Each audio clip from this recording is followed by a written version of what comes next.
everyone, and today we're going to continue our topic on the different mental health provider types, with today being a focus on the psychologist. Now, I know that there are many different types of psychologists, but today we're going to focus on the clinical psychologist, okay, because they are generally, with maybe the exception of the counseling psychologist, going to be the two different types of psychologists that you'll most likely run into if you were to seek their services. And so up until this point, we've talked about mental health providers who at least needed a master's degree. When we shift to talking about psychologists, these are individuals who are going to hold a doctorate or a doctoral degree. Now, that could be a PhD, it could be a PsyD, but it's going to be a doctorate of some kind, usually, in a psychology or counseling related field.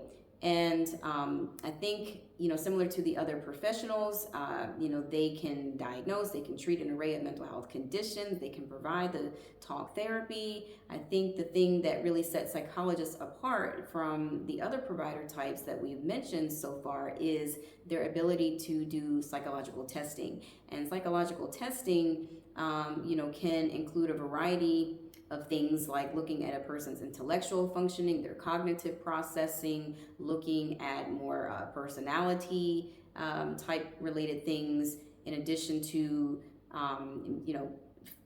differing or differentiating, between various mental health conditions. So if there's like uncertainty about what's really going on, somebody might be referred, to have psychological testing to sort of clarify or see if they might be able to clear that up in terms of the diagnosis.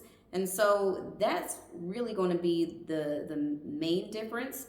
Of course, the insurance, is going to reimburse the same, whether they have the PhD or the PsyD. And so similar to the other types at this point, it's going to come down to personal preference. It's going to really come down to the goodness of fit. And I think, especially distinguishing between psychologists versus, some of the other master's level trained professionals that we talked about, it's going to come down to the goal. If you're looking for or have been referred for psychological testing, chances are you're probably going to be needing to see a psychologist. But if, that aside, it's really going to come down to personal preference. And so, yeah, that's really all I wanted to say on that one. And so if, again, you have found this to be helpful or informative, I would just encourage you to like, follow, or subscribe, share it with someone that it could be useful information for, and I'll see you back on the next one.